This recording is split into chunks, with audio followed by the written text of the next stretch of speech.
Sign the NDA, Jade. And wear this red band. We cannot have you bothering the investors for rent money or having one of your episodes. You are a security risk. That was the greeting I got from my own sister, Bianca, at her engagement dinner. She stood there in vintage Chanel, forcing me to put on a cheap plastic wristband like I was staff, all because she has convinced our parents I am unstable. I did not argue. I did not ask why I was being treated like a criminal at a family event. I just took the pen and signed the legal document. I let her snap that red band onto my wrist because she does not know what is actually in my bag. She thinks I am here to beg for money. She has no idea I am the only person in this room holding $58,000 worth of evidence that sends her to prison.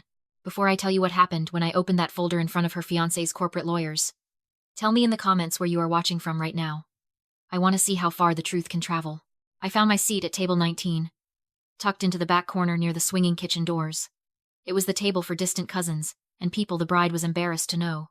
While the waiters rushed past with trays of champagne for the VIPs, I sat quietly, tugging the sleeve of my dress down to cover the red plastic band on my wrist. To the rest of the room, I was Jade, the disappointment. Jade, the failed paralegal who lived in a studio apartment and could not hold down a job. Jade, the sister with the unspecified issues. It is amazing what people will believe when they want to feel superior.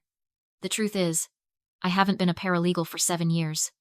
I am a senior forensic litigator for one of the top firms in the city. My studio apartment is a penthouse I own outright. I spend my days auditing shell companies and tracking hidden assets for the Department of Justice. I can find a single dollar hidden in a haystack of offshore accounts. But I never told my family any of this. Why? Because the moment you show blood in a tank of sharks, you get eaten. And my sister Bianca is a great white.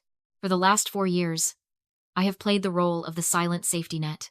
When my father had his second heart attack and the medical bills started piling up, I didn't make a big speech. I used my power of attorney, which I convinced them to sign years ago just in case.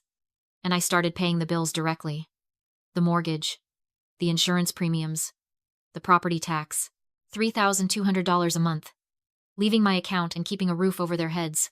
I did it anonymously because I wanted them to have dignity. I wanted them to sleep at night. Bianca, on the other hand, wanted the credit.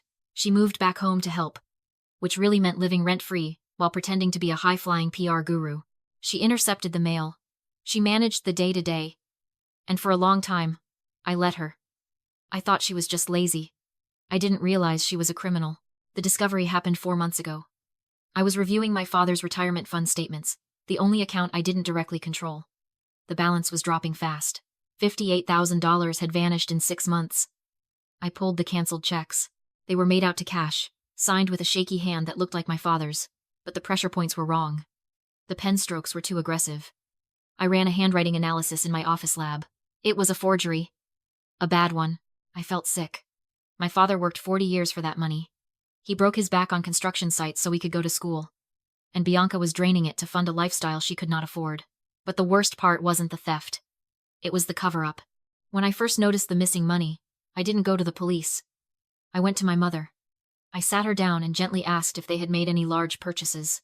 She looked at me with tears in her eyes and grabbed my hand. She told me that Bianca had explained everything. She said Bianca told them I was in trouble, that I had a gambling problem, that I was begging for money to pay off loan sharks, and Bianca was handling it by giving me Dad's pension so I wouldn't get my legs broken. I sat there, frozen. My own sister had stolen their life savings and used my name to cover her tracks. She turned my sacrifice into my shame. My parents didn't see a daughter who was secretly saving them. They saw an addict who was bleeding them dry. That was the moment the sadness turned into something cold and sharp. I stopped protecting them with my silence. I started building a case. And tonight, surrounded by the smell of expensive lilies and the sound of polite applause, that case is finally closed. 3 weeks ago was the breaking point. It was the day the sadness finally curdled into rage. I had gone to my parents' house on a Tuesday morning, knowing Bianca would be at her Pilates class. I let myself in with my key and found my mother sitting at the kitchen table, staring at a pile of unpaid bills. She looked small, frail. The stress of the last few years had carved deep lines around her mouth. I sat down across from her and slid a bank statement across the laminate table. I had circled a withdrawal in red ink. $5,000. It was taken out in cash from the ATM near the casino downtown. A place I haven't visited in my life, but a place Bianca frequents for networking. Mom, I said, keeping my voice gentle. We need to talk about this withdrawal. Dad's pension fund cannot handle hits like this. Did you authorize this? I expected her to be shocked. I expected her to get angry or at least confused. Instead, she just sighed. A long, rattling sound that seemed to pull the air out of the room. She reached out and patted my hand. Her touch was soft, but her eyes were full of a terrible, crushing disappointment. "Jade. Honey," she said, her voice trembling. "You do not have to pretend with me. Bianca told us." I froze. "Told you what?" "She told us about your trouble. She said you came to her crying, begging for money to pay off a gambling debt. She said some bad people were threatening you. She withdrew that money to save you, Jade. She is protecting you." The room seemed to tilt. I sat there, mouth open, unable to form a single word. Bianca hadn't just stolen the money. She had stolen my character. She took my 4 years of silent sacrifice, paying their mortgage, handling their insurance, keeping them afloat, and twisted it into a story of addiction and failure. She used my own money to paint me as a leech. And the worst part? My mother believed her. Without question. Without asking me, she looked at her forensic litigator daughter and saw a degenerate gambler. Because that is the story Bianca had been feeding them for years. "Please, just take your medication," my mother whispered, pushing the statement back to me. "We love you. But we cannot keep bailing you out." I looked at the woman I had spent my entire adult life trying to save. I wanted to scream. I wanted to pull up my bank accounts and show her the transfers, the credit score, the deed to my penthouse, but I knew it wouldn't matter. Bianca is a PR genius. She spins lies for a living. Against her polished narrative, my truth would just look like denial. That was the moment I stopped being their daughter. I realized that words were useless. Emotions were a liability. If I wanted to clear my name and save what was left of my father's life, I needed to stop acting like a family member and start acting like a prosecutor. I needed irrefutable, physical proof. I stood up, kissed my mother on the forehead, and walked out of the house. I did not go home to cry. I went to my office. I pulled up my father's file on my secure server, and I started planning the trap. I needed a trap. I needed something that would prove, beyond a shadow of a doubt, that Bianca was not just managing my father's money, but actively stealing it for her own vanity. Words were useless against her. I needed a digital fingerprint. 2 weeks ago, while my father was in the hospital recovering from a minor procedure, I knew Bianca had his house keys and his cell phone. She told everyone she was handling his affairs while he rested. I knew that meant she was intercepting the mail. So, I sent her some mail. I wrote a personal check for $5,000. I made it out to my father. In the memo line, I wrote 3 words: retroactive pension payout. It looked official. It looked like a windfall. It looked like free money. I mailed it to my parents' house and I waited. I did not have to hack anything. I did not have to guess a password. I simply opened the family safety app I had installed on my father's phone 6 months ago to monitor his heart rate and location. Since Bianca had his phone, she was unknowingly carrying a tracking device in her designer purse. The notification hit my screen at 2:14 in the afternoon on a Tuesday. Deposit successful. I opened the banking portal. The check had been deposited via mobile capture, taking a photo of the check to clear it instantly. I clicked on the transaction details. The banking app automatically logs the metadata for security. The device ID was not my father's old Android. It was an iPhone 14 Pro, Bianca's phone. And then I cross-referenced the timestamp with the family safety app. My father was in a hospital bed on the north side of town. The phone that deposited the check was inside Neiman Marcus at the downtown mall. 10 minutes later, Bianca posted a story on Instagram. A photo of a new Yves Saint Laurent handbag. Caption: treating myself. #blessed. The price of the bag was $4,800. She had stolen my father's pension and converted it into leather and gold hardware in less than 15 minutes. I looked at that photo and I didn't just see theft. I saw panic. In my line of work, we call it the Diderot effect. It is the compulsion to upgrade your life to match a false status. Bianca is marrying a tech CEO.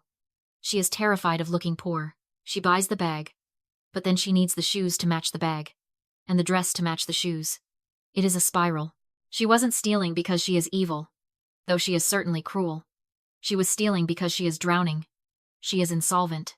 She has to keep feeding the beast of her own image, even if it means robbing her dying father. That receipt was the final nail. I printed the transaction log. I printed the GPS map. I printed the photo of the bag. And then, I pulled my father's credit report using my power of attorney. It was worse than I thought. 5 credit cards opened in his name in the last year. All maxed out.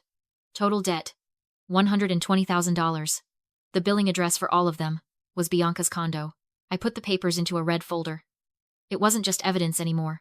It was a weapon. She thought she was walking into a wedding celebration. I knew she was walking into an indictment.